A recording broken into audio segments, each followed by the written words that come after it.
Fue un acto de increíble crueldad por parte de su padre, pero era un hombre que esperaba una sumisión absoluta y no le importaba cómo conseguirla. Cuando murió Catalina de Aragón, María se convirtió en la principal figura de la vieja religión, como se le llamaba, y así mientras se mantuviera al margen y se negara a reconocer el nuevo matrimonio de su padre, los católicos tradicionales tendrían una defensora. De obligar a María a someterse a Enrique, esa imagen rebelde que representaba a María podría haber sido neutralizada. En la corte, el rey y la reina celebraron la muerte de Catalina. La niña Elizabeth fue paseada con orgullo en público, pero el triunfo de Ana duró poco. En pocos meses cayó en desgracia y del poder. Acusada de adulterio, incesto y traición, Ana Bolena fue ejecutada en la Torre de Londres el 19 de mayo de 1536. Ana Bolena cayó porque no pudo darle un hijo a Enrique. Y cada vez más Enrique se cansaba de ella. Todo lo que había encontrado bastante atractivo en ella como amante no lo encontraba como esposa. Después de haber hecho todo lo posible para anular y luego disolver por la fuerza el matrimonio entre Catalina de Aragón y él y establecer la Iglesia de Inglaterra, pronto se desenamoró de Ana Bolena. Ana es acusada de adulterio con su músico, Mark Smeaton, y con varios nobles de la corte, incluido su hermano, y todos son enviados a la torre. Enrique, que en ese momento buscaba una salida y fue maniobrado por las facciones de la corte, termina aceptando esos cargos y, por supuesto, Ana Bolena es ejecutada. Enrique ya estaba enamorado de la que sería su tercera esposa, Jane Seymour. Se casaron pocos días después de la ejecución de Ana Bolena. Fue en ese momento cuando María al fin cedió. Todavía de luto por su madre, estaba desesperada por recuperar el amor de su padre y tenía miedo de lo que pudiera hacerle. Reconoció a Enrique como cabeza de la Iglesia de Inglaterra y reconoció que era hija ilegítima de un incesto. María lo lamentó durante el resto de su vida. La recompensa por su sacrificio fue escasa. Se le permitió volver a la corte, pero la nueva acta de sucesión no restituyó a María como heredera, sino que despojó a la hermanastra de María de sus títulos y su estatus, y convirtió a cualquier hijo de la nueva reina Jane Seymour en el siguiente en la línea de sucesión al trono. Ese niño llegó en otoño de 1537. Enrique consiguió por fin lo que tanto había anhelado, un hijo. Eduardo.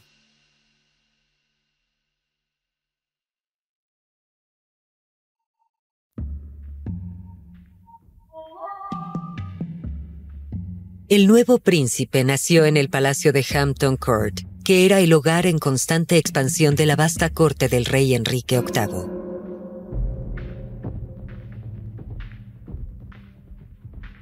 Estaba encantado, estaba emocionado, todo había sido reivindicado. Y las dos hermanas, bueno, ya ni las recordaba. Son irrelevantes, son miembros de la corte, pero no tenía más interés en ellas.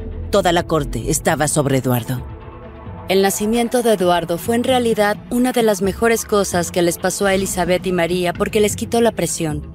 El nacimiento de Eduardo fue una fuente de unidad para las dos hermanas. Ya tenían su ilegitimidad tal y como las veía Enrique, pero ahora tenían un hermano. Y había toda la expectativa de que eso significara que ninguna de las dos hermanas sería reina, así que si hubieran sentido cierta competitividad entre ellas, eso tal vez se habría disuelto. Elizabeth comienza a recibir cierto grado de educación en su propia casa.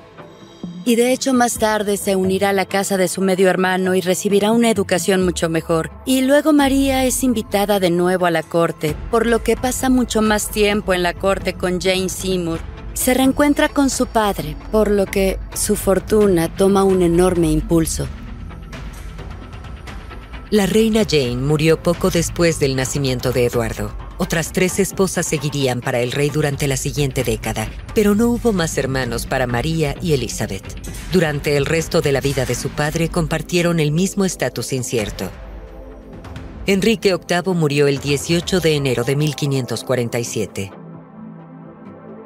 Unos años antes se había aprobado una nueva ley de sucesión. Las 2 hijas de Enrique, aunque todavía ilegítimas, fueron restituidas a la línea. Pero primero vendría su joven hermano, Eduardo. Eduardo llegó al trono cuando era muy joven y tuvo lo que llamamos regencias protectorados, más o menos una sucesión de hombres poderosos manejando los hilos. Estaban impulsando el país de una manera muy protestante, pero también el propio Eduardo era un protestante muy entusiasta y mucho de lo que sucedió durante su reinado fueron decisiones suyas. Fue descrito como un niño lujurioso, bien alimentado. Solo hay que mirar los primeros retratos de él para ver que estaba prosperando. Era muy deportista, era buen jinete, un buen atleta. Aspiraba, como lo había hecho su padre, a luchar en torneos. No hay pruebas para suponer que fuera un debilucho en ningún sentido. Los historiadores han identificado cada vez más que a pesar de que Eduardo era todavía un niño rey, poco a poco se fue convirtiendo en alguien más interesado y capaz y con ganas de afirmarse, por lo que el rey sigue siendo una figura importante a pesar de ser un niño.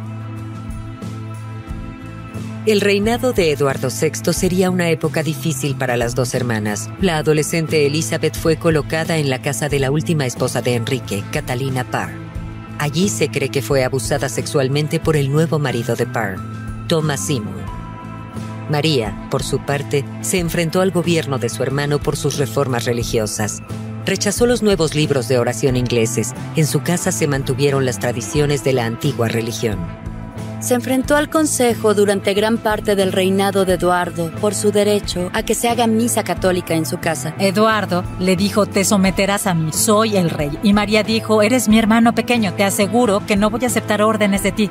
Tuvieron este tipo de peleas. María no era una persona blanda y hubo una Navidad terrible en la que tuvieron una discusión delante de toda la corte y ambos rompieron a llorar por la religión, por el hecho de que María no creía, pensaba que lo que él creía estaba mal y él pensaba que lo que ella hacía en la misa católica estaba mal. No había manera de encontrar un punto medio entre ellos.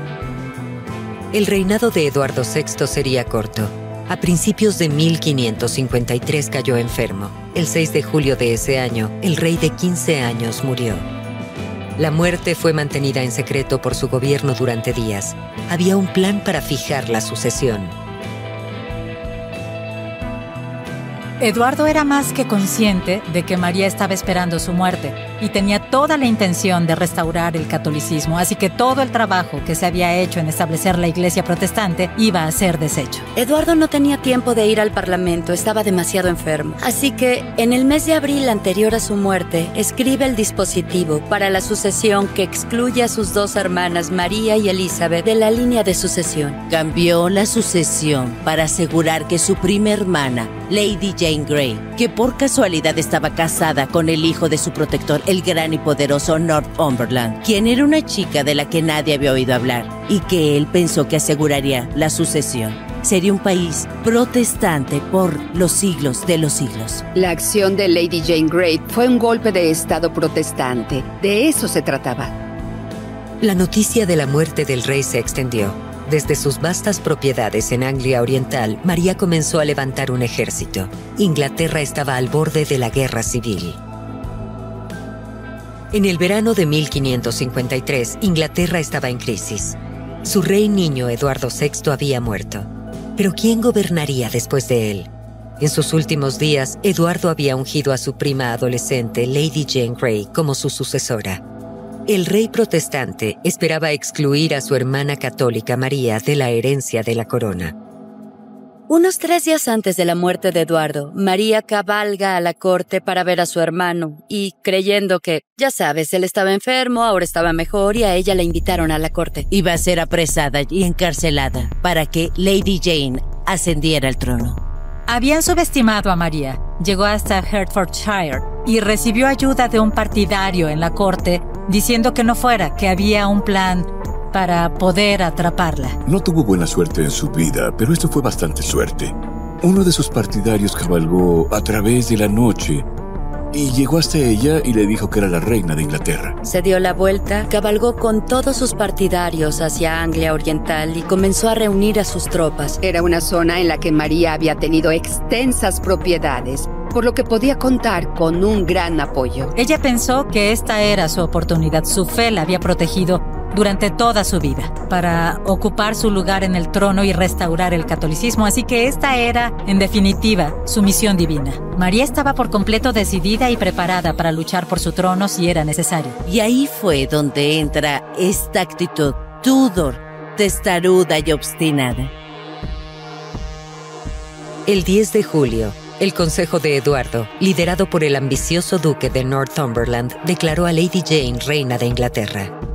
El Consejo parecía tener todas las cartas. Tenían Londres, su torre y su arsenal. Northumberland se dispuso a reunir fuerzas para apresar a las hermanas de Eduardo, María y Elizabeth. En el momento en que se fue, toda la gente empezó a decir, es en verdad una buena idea. El consejo privado entró en pánico. Cuando es proclamada reina, hay un silencio sepulcral en todo Londres. Es una experiencia espeluznante que nadie aclama a la reina Jane. La vieron como lo que era. Una usurpadora, aunque involuntaria. Querían que la hija de Enrique VIII fuera reina. El pueblo quería que la persona correcta fuera reina. Y esa era María. No habría guerra civil, ni conflicto armado alguno. Mientras la asustada Jane esperaba en la Torre de Londres, la gente de todo el país declaró su lealtad a María en su lugar. Incluso el propio Northumberland se vio pronto obligado a afrontar lo inevitable. 6 días después de salir de Londres para arrestar a María, la reconoció como reina. De inmediato, María marchó hacia Londres para iniciar su reinado. Su hermana Elizabeth quedó en una situación precaria. Era la heredera de María. Podía ser una aliada o una amenaza. A principios de agosto, Elizabeth se reunió con su hermana en las afueras de Londres. La acompañaban 1000 jinetes. Sus caballeros deslumbraban con la librea verde y blanca de los Tudor. Era una declaración de apoyo a María, pero también un recordatorio del propio estatus y poder de Elizabeth. Juntas, las 2 hermanas cabalgaron hacia Londres. Londres había estado esperando, había barrido las calles, había cubierto los edificios con tapices. Y María entró con todo el aspecto de una reina. Estaba vestida toda de púrpura, colores reales, regios. Estaba engalanada con joyas y perlas. En verdad, se presentó de la manera más espectacular, para que la gente entendiera de inmediato que era el centro de atención. María no tenía presencia escénica. Era torpe, tímida, pero la llegada a Londres de esta legítima reina fue un espectáculo magnífico que iba a restaurar la paz y la unidad, seguida de su bien formada, alta y ya muy bella hermana Elizabeth. Tanto María como Elizabeth tenían un sentido muy agudo de que ambas eran hijas de Enrique. Había un sentido real de la legitimidad Tudor que corría por sus venas. Ahora bien, se trataba de una muestra de solidaridad. Eso es lo que se pretendía, mostrar la fuerza de la dinastía Tudor. Pero había algo que se cocía a fuego lento bajo la superficie de esta exhibición. Elizabeth era sobre todo una política y quería influencia política para sí misma y para proteger sus intereses, y sabía que la mejor manera era lanzarse detrás de su hermana. Y cuando llegó, sí, se trataba de María la reina, pero también se trataba de Elizabeth detrás de ella, la segunda en la línea del trono. María fue coronada el 1 de octubre. Empezó como pretendía. Fue un servicio católico. Ella dejó claro desde el principio que quería que Inglaterra olvidara ese pequeño bache del protestantismo y volviera a ser un país católico. Cuando llegó al trono, la misa seguía siendo ilegal. No se podía celebrar una misa. Pero durante los siguientes años presionó con bastante suavidad para la reintroducción de las prácticas católicas. La principal obsesión de María Tudor era restaurar la fe católica en Inglaterra, y fue ese objetivo el que determinó toda su vida política, toda su política exterior, todo. Estaban volviendo al catolicismo de su juventud. Gran Bretaña era un país católico y todo el mundo tenía que obedecerlo. Y si no lo hacían, eran castigados. Pero si la fe católica iba a ser restaurada en Inglaterra, María necesitaría un hijo. Para ello necesitaba un marido. Su elección asombró a los consejeros y a la nación. El príncipe Felipe de España, heredero de la dinastía de los Habsburgo, que gobernaba gran parte de Europa. Se casaron el 25 de julio de 1554. Se habían conocido apenas 2 días antes.